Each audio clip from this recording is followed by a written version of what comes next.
to day 3 in this week of daily meditations that I've been invited to lead for Sangha Live. It's great to be with you all here again today, and we are going to continue in this series of daily practices on meditation in a time of crisis. My name is Miles Kessler. I'm a meditation teacher and an Aikido teacher, and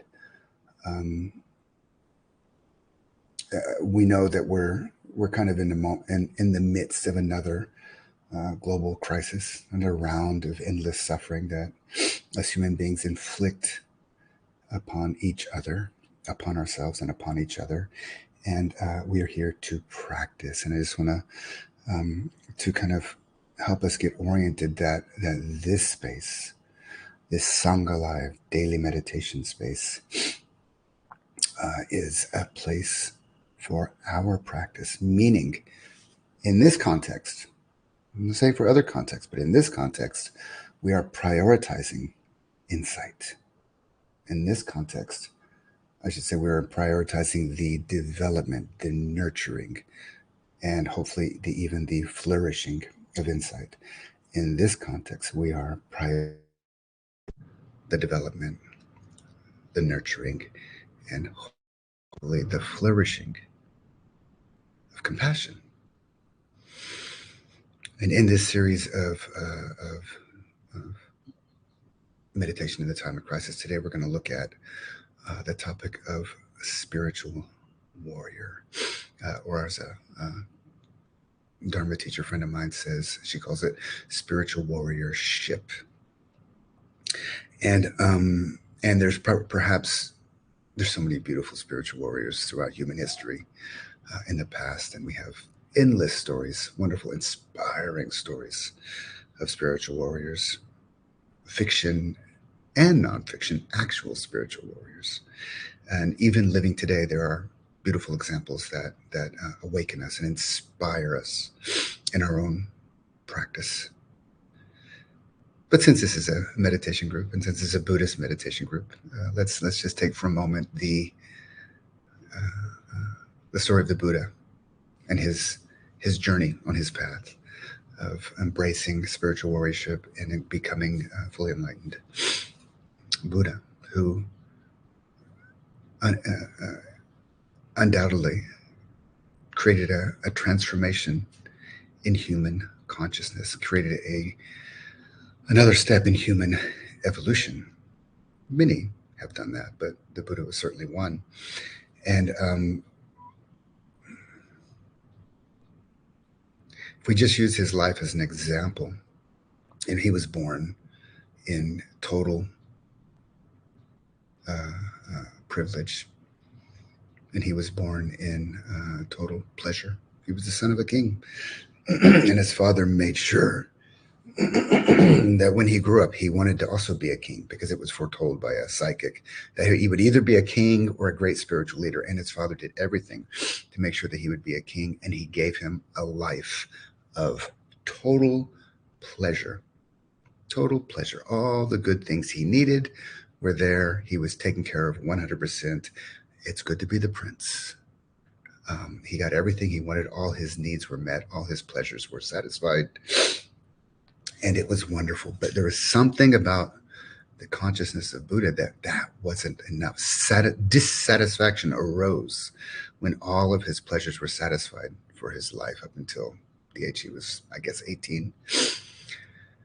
And he had an inkling that there was more, that there was a potential for more, but he did not know what that was. So he went forth and he saw the 4 messengers. I won't go into the whole story, but he saw the messenger of old age, and he was shocked. What is this? Oh my God. And he got it, that people get old, which he was never allowed to see anybody in getting old or in decay. He was never allowed to see that by his father. His father wanted him to be coddled, so to speak. But he saw it, and it hit him. It was a messenger. It hit him at the center of his consciousness. The second messenger he saw was a sickness, a sick person. He said, oh my God, what is this? I said, yeah, this is a sick person. People who are born, we get old and then we get sick. And it just blew his mind. Then he saw the third messenger, which was death. He saw a charnel ground, a funeral ground in India, and they're burning bodies. Oh my God, what the hell's going on here? I'm not sure if that's a direct quote, but what is this? And his servant told him, well, that's death. People are born, they get old, they get sick, and they die. Blew his mind. He'd never seen that, never even heard about it. His father made sure, the king made sure that he was protected from such truths. But that wasn't the end of it, because he realized, oh my God, it is hopeless that everybody, including me, no matter how pleasant and pleasurable things are in life, everybody's going to get old, everybody's going to get sick, everybody's going to die, including me, including you, including all of us. Then he saw the fourth messenger, which was a mendicant monk, which was a wandering spiritual yogi. He said, what is this? And his servant said, this is a person who has seen these truths and has committed their life to being liberated from the endless rounds of suffering. Blew his mind. So much that he went back to the palace, and that night he went forth. He renounced his worldly life, and he became a spiritual seeker. He became a spiritual warrior. He was not a Buddha yet. He was not the middle way yet. He went forth as a warrior, spiritual warrior, but with the emphasis on warrior. And he did all of the hardcore practices. In fact, it's said that he even mastered all the top concentration meditations that were the top teachers, the top gurus at the time. He went, practiced with them, mastered their techniques, mastered their method, mastered the jhanas. And he was always left with the sense that there has to be more. There has to be more. There has to be more. So he was hardcore on the warrior side, in an imbalanced way. He starved himself. He fasted. He sat in extreme temperatures, heat, sitting around fires and just burning out the impurities, external burning of the internal impurities. Didn't work. He sat in extreme cold, renouncing any type of physical pleasure. Didn't get him what he was looking for. He fasted. He did everything, and he did it all with tremendous concentration, like tremendous meditative mastery, meditation, concentration meditation. But he was still not satisfied. He knew that somewhere in the potential, he had an inkling that there was more. And then one day, when he was starving to death, emaciated, he heard a grandfather speaking to his granddaughter by the side of the river, tuning a lute, a guitar. And he told the daughter, don't wind the string too tight because it'll break. Don't wind it too loose because it won't sound true. It has to be balanced perfect. And the Buddha got it, the middle way. And the middle way was mindfulness of the polarities and mindfulness of when he was sinking or swaying or drifting or lurching from one polarity to the other. The middle way. He sat, he established mindfulness in the present moment. And he made an adhitthana, a determination not to move from this spot, even if his bones broke and his blood dried to dust. So again, the spiritual warrior, that kind of intention. Of course, he had lifetimes and lifetimes of karma built up to where he could do that in that moment. And he sat with absolute resolve to be liberated. And in that night, he battled the 5 armies of Mara, basically purifying the mind of all the greed, the lust, the hatred, the delusion, the places that our identities cling onto, the places that our identities justify, the places that our identities use to inflict, on a bad day, inflict suffering upon each other. he let go. He accepted, yeah, this is the true nature of the mind. And he stayed with it as it processed, as he saw that all of these mental states, these identities come, and the tremendous tendency to grasp and cling, but he saw them come, stay for a while, and then pass away again and again and again until his insight progressed to the point where he just saw everything in dissolution, everything in dissolution. The moment he would become mindful of it, it's dissolving away, dissolving away, dissolving away. Through the dark night of the soul, through the reobservation, through and into the state of pure, balanced equanimity,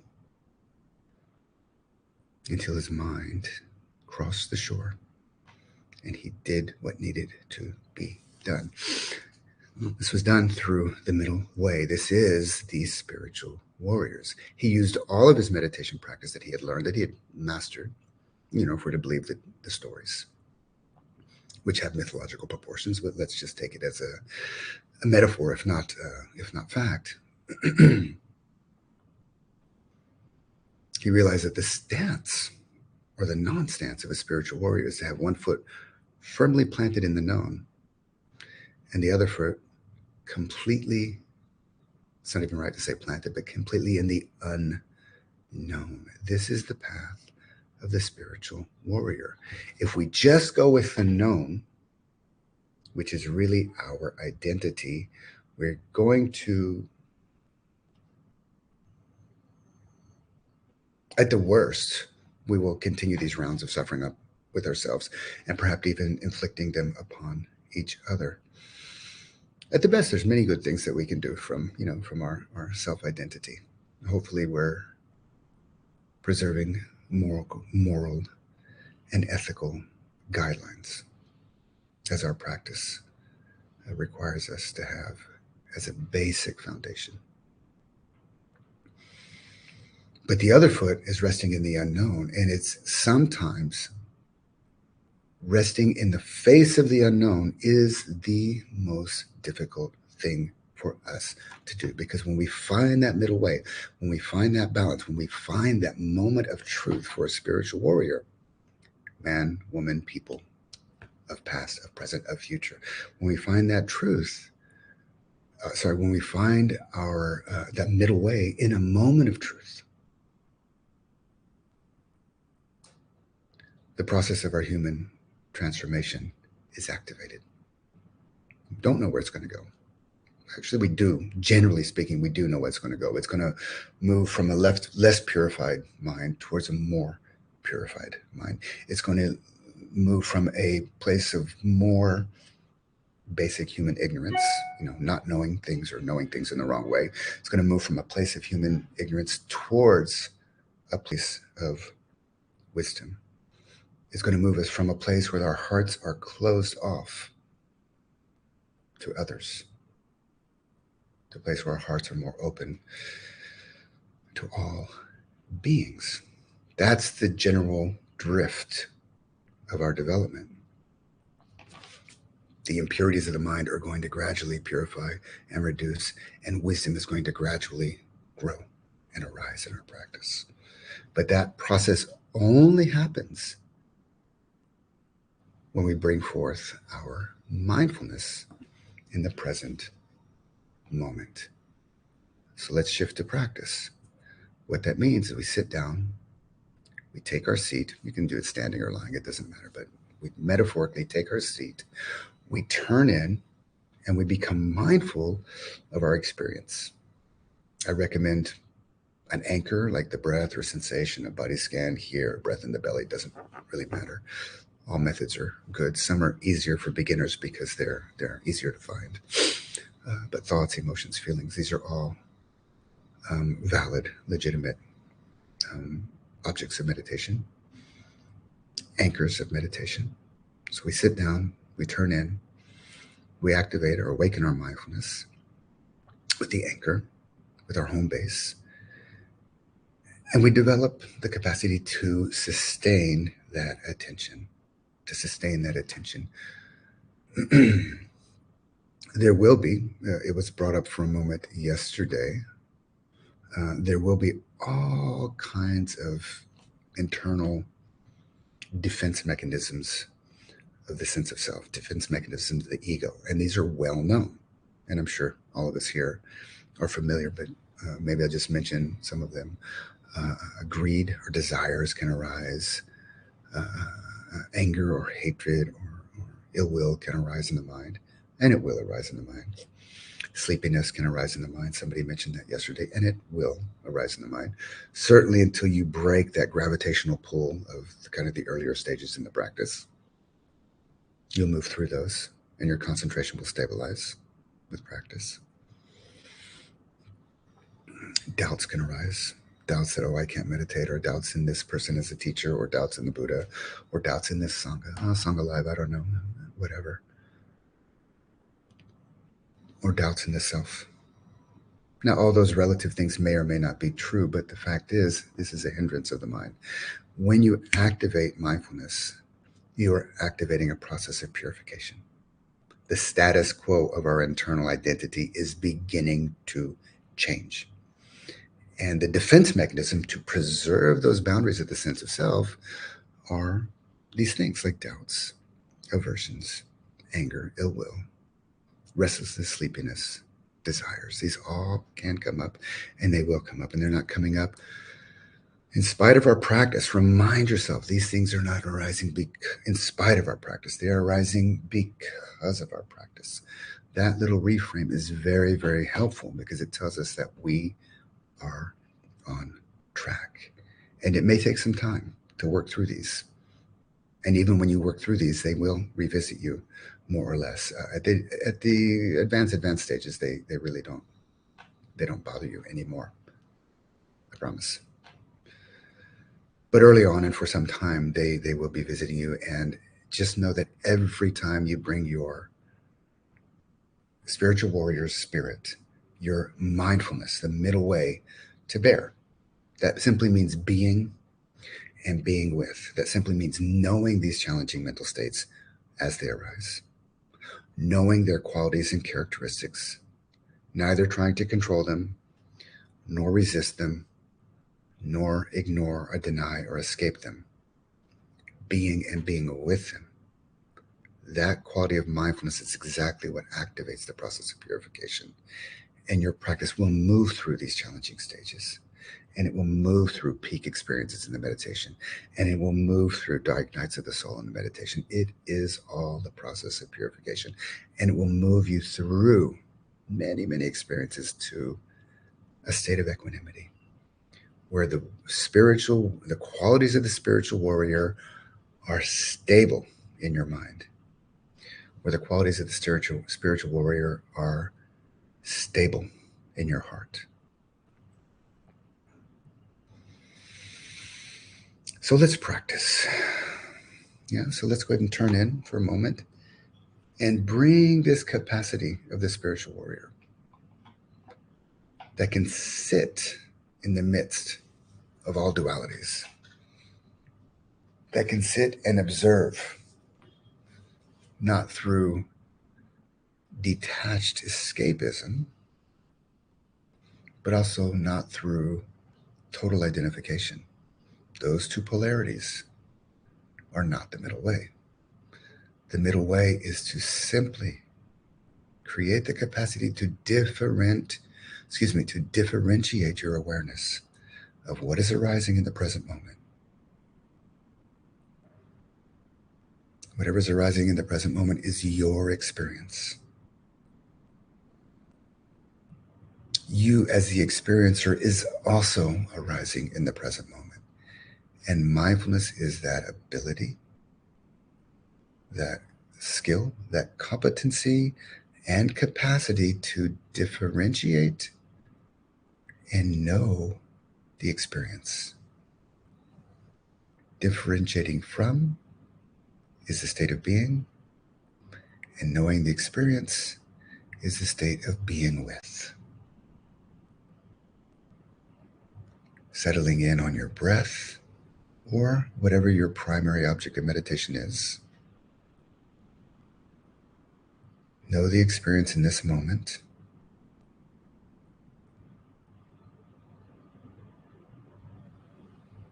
And as you sustain that knowing, sustain that mindfulness of the experience, notice what qualities and characteristics are arising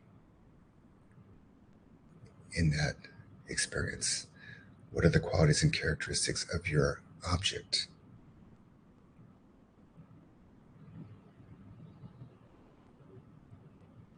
And as you continue to sustain your mindfulness, knowing what happens to your experience.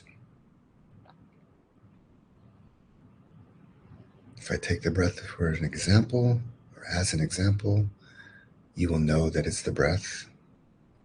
And almost immediately you'll know the certain qualities of the breath. It's high in the chest, it's low in the belly, it's fast or it's slow or it's medium. You'll know that the breath is longer or shorter or average. You'll know if it's smooth or rough. You'll know if it's one solid breath. Or you will know if your breath is fluctuating and maybe even moving in waves. You will know if the breath is pleasant. You will know if the breath is unpleasant. And you will know if the breath is neutral.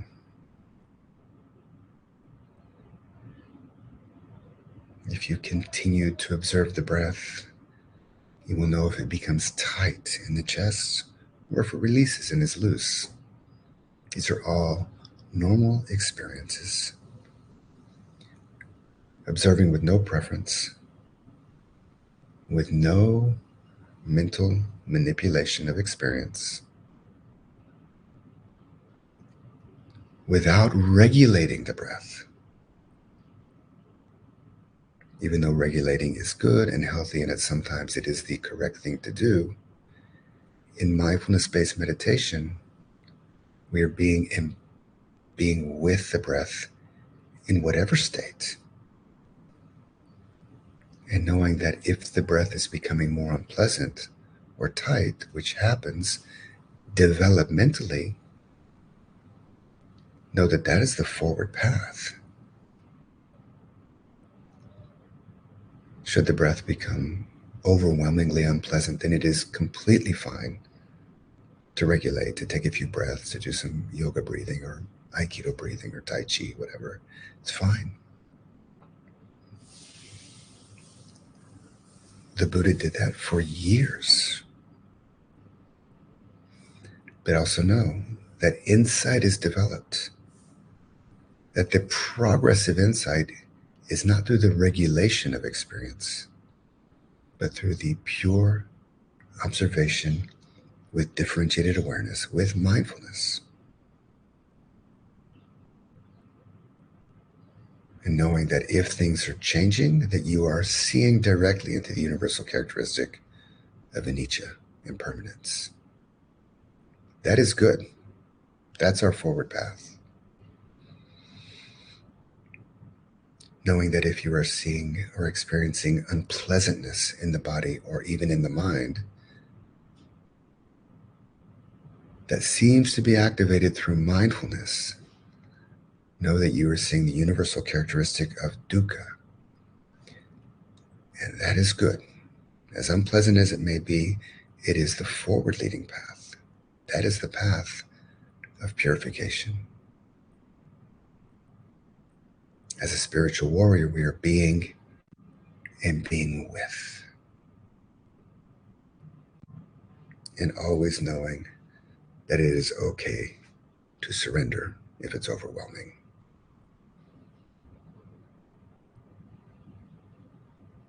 But should your practice lead you to the point where the unpleasantness releases, the dukkha transforms, and you're left in spacious, open awareness, where the body and mind are free, and you are sitting in the present moment with no internal dialogue, no internal monologue, just the mind and just experience. Note that you are seeing directly into the universal characteristic of anatta.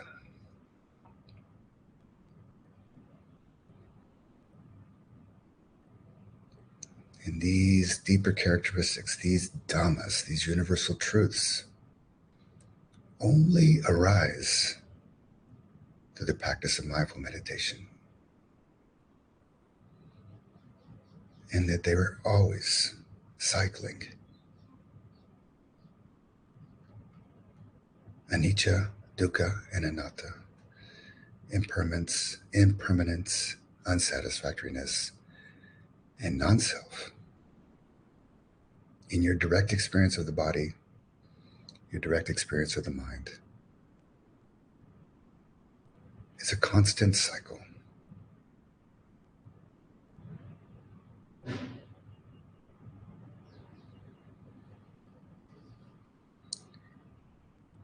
And allowing your mindfulness to rest with the breath, with each breath, in each moment by moment, breath by breath.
And bring your mindfulness back to the body. Feel the body.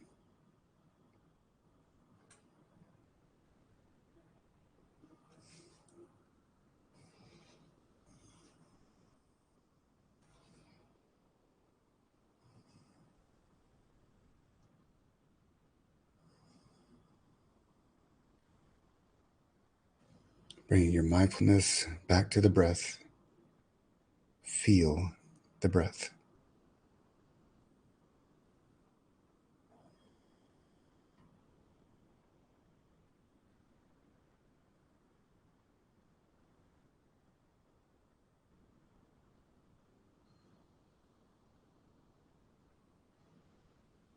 Bringing your mindfulness to the mind and know your mental state.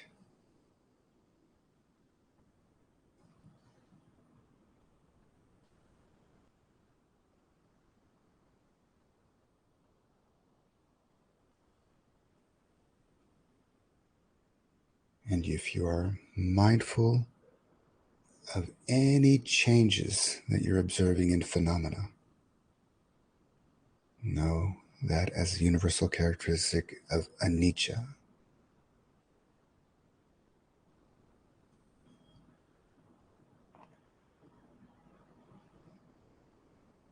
And if you are mindful of any unsatisfactoriness in your mind body experience, know that as a universal characteristic of dukkha, unsatisfactoriness.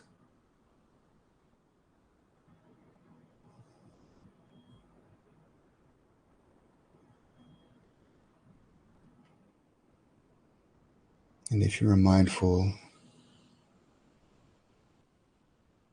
of an experience of effortless being, where the internal dialogue and the internal monologues and the jumping to the past and future of the mind has relaxed for a few moments. You are just resting in the simplicity of being. Know that as a universal characteristic of anatta, or non-self.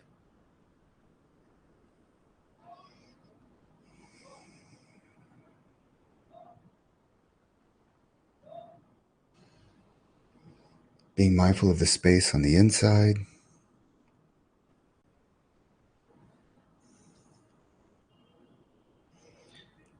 and as you slowly open your eyes, coming out of the meditation, being mindful of the space on the outside around you.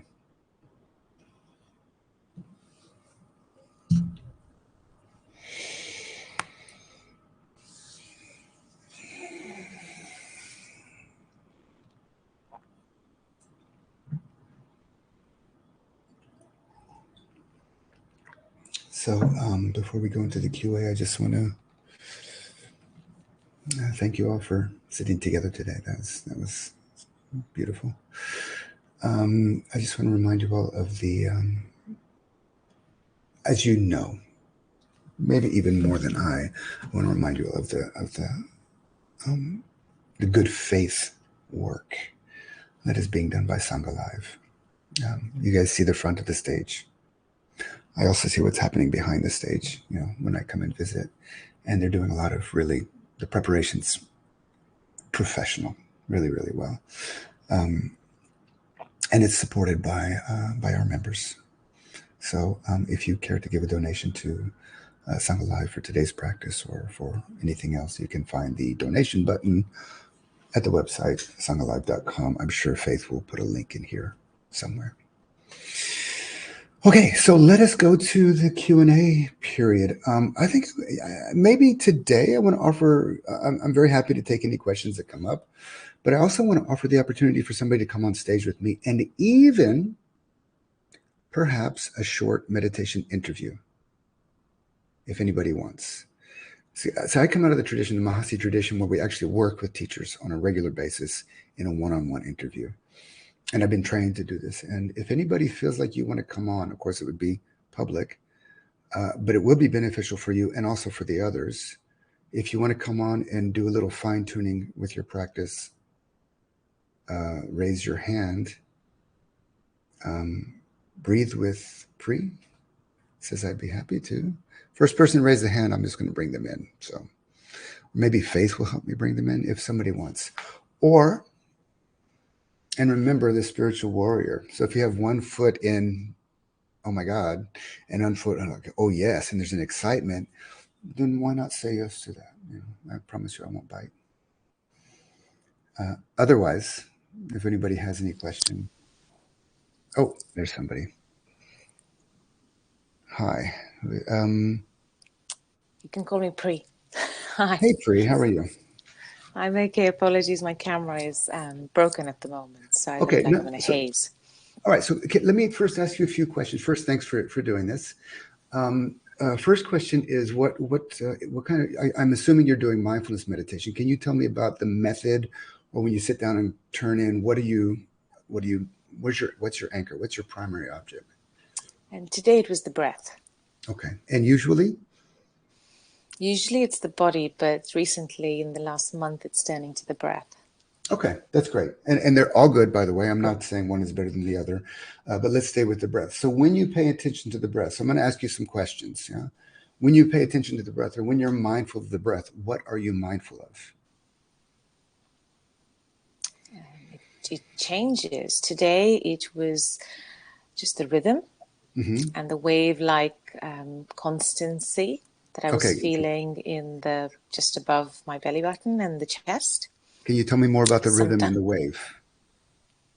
Yeah, it was had a soft quality to it. I was aware in the chest, and even now it's an arc like rising, like a soft pushing and then a pulling in. And it just keeps coming and going of its own. Okay, can you describe when you say coming and going, I assume that means the in breath and the out breath? It's the rising. So I'm because I'm only focused in the chest and the belly, that's where I'm picking up the sensation or anchoring with the breath. It's the rising and dropping. So that's the coming of the wave rising or the crest, and then the dropping in, the going. Great. Can you describe just this kind of coming or the rising of the wave or the crest?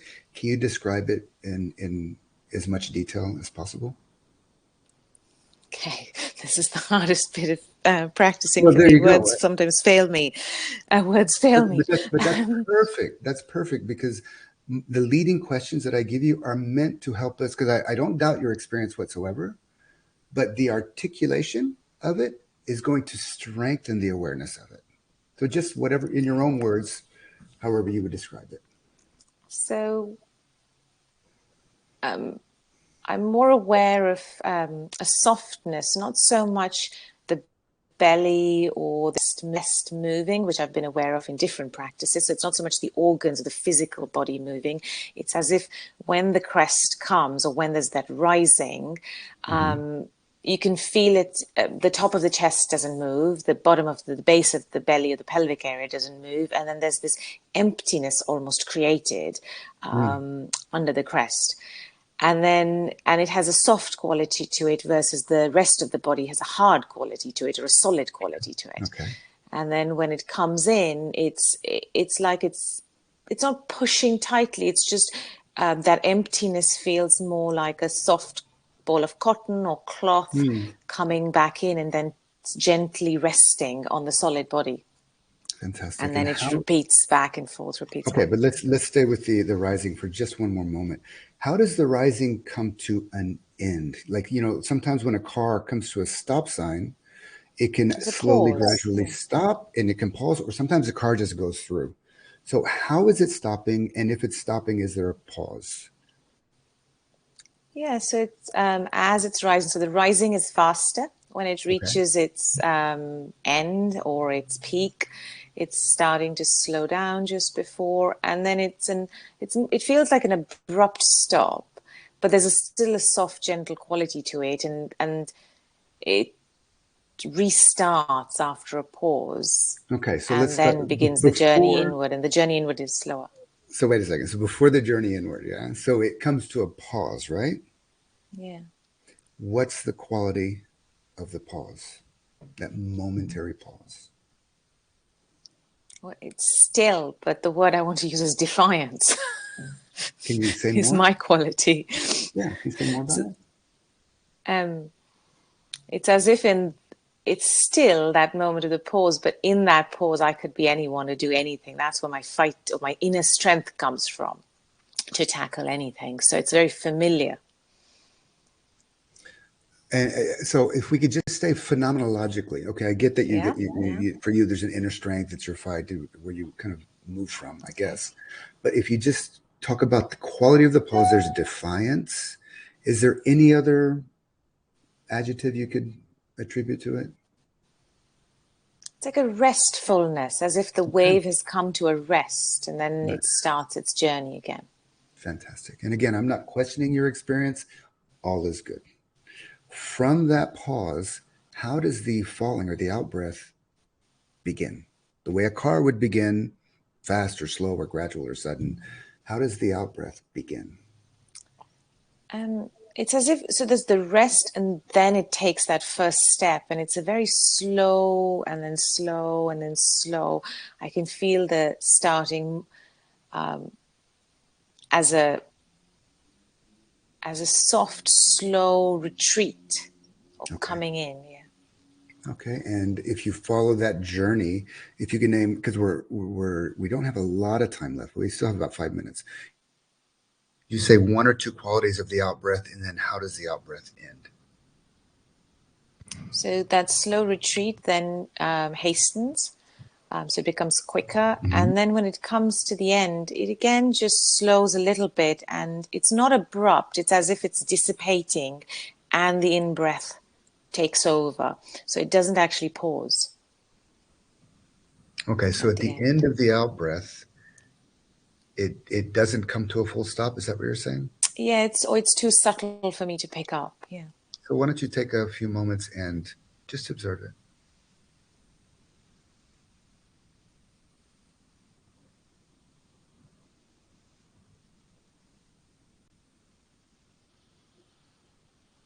So my breath has changed from what it was just Wonderful. even a few seconds ago. But now there is a very tiny pause, much smaller than the in-breath pause, um, and then it begins. So it's so small but it's smooth. The transition is very smooth. So it's a It's like a momentary, dot, that pause. beautiful, a momentary dot. The quality of it is smooth in terms of transition, excuse me. And then the in breath or the rising begins. Yeah. And how does the rising begin? Like a large volume, so it's quite robust. It's strong. It's got much more space than any other part of the breath, and it's slow. Fantastic. Yeah. And as you said, it's probably changed. So if we asked about the rising again, it could very well be different than what you described a few minutes ago. But Bree, that's wonderful. I'm first. I want to thank you. There's a lot more questions I would normally ask in an interview, but just because of time. So here's the thing with the practice, like what you just described, and what everybody is kind of joining us in this kind of interview with Bree. The leading questions that I ask and the way that Pri was able to answer them is how we want to do the meditation. Now, again, we're not getting in there to analyze what's going on. I'm asking questions, but the questions are just meant to help her be more present with the subtleties and then to see what's actually happening phenomenologically. At one point, Pri, you kind of described how you get power from that and you use that in your life. That's kind of downstream from the bare experience of the phenomena, which you beautifully described. Now, a beginner wouldn't be able to describe in that detail because the threshold of perception hasn't deepened enough yet. So once the threshold of perception, once you've kind of accessed concentration, you move through the first two insights. You kind of drop into what's called, it's actually the third state of insight knowledge, what's called process oriented consciousness, where you could describe quite articulately every step of the process. And once you describe, when you can see the beginning through the middle to the end, pause or no pause, knowing its quality, then the beginning through the middle to the end of the next out breath, pause, no pause, or no pause or the quality, then you're seeing the complete experience. So this would be, again, I don't know so much about your practice, but I would say this is kind of your baseline. The beginning, you're just going to see superficially the breath, relatively speaking. But when you can sink into the point where you can see that whole process, that's where insight is going to unfold. And how do we know? Because as you said, it changed from one part of the journey to the next part of the journey. So that's already moving in to the universal characteristic, directly seeing, per your report, the universal characteristic of anicca. It changes. Now, not everybody, that depends on how much insights we've developed. But for those who are listening and for Pri, that's kind of the inward path that we went to. And in your case, Pri, that's kind of the baseline. So we're kind of out of time, but I just want to give you a chance for one follow-up question if you have. No, I just wanted to say thank you because someone just said in the chat uncertainty, but I dropped into uncertainty, and for the first time I noticed all the mind's hindrances and the number of layers I had to go through and let go of before I sat with Beautiful. uncertainty, and uncertainty was ease. It was hilarious That's because beautiful. uncertainty was ease, but the mind had these layers and layers of things it was creating that I had to just let go of, but I noticed as familiar resistances in which I act and behave and live, as opposed to the uncertainty, which is just ease to be in. Fantastic. Literally, yeah. Pri, Thank you. thank you. That's very inspiring. And thank you for joining us in this. And I hope it was okay for everybody. I'm not sure if you guys do this very much. And I usually don't do this in such a meeting, but for some reason I thought we'd do it today. And it was a beautiful demonstration, Pri, of how the practice evolves. So thank you for Thank you. joining me on the stage. So we've come to the end. We're a minute past. I just want to say that I'll be here again tomorrow and Friday. Tomorrow we're going to be looking at, we're going to continue in this series of meditation in a time of crisis. We'll be looking at the Tengu's mirror, which is basically self-reflection and what we see in self-reflection. And on Friday we'll be exploring the Aikido koan. I want to thank everybody for joining me once again today, and may your practice of the spiritual warrior, from uncertainty to ease, and then from ease back to uncertainty, and so forth. But we are evolving forward. We are making mistakes in the right direction. May that practice lead us forward, forever and always forward on the path of meditation. Thank you, everybody.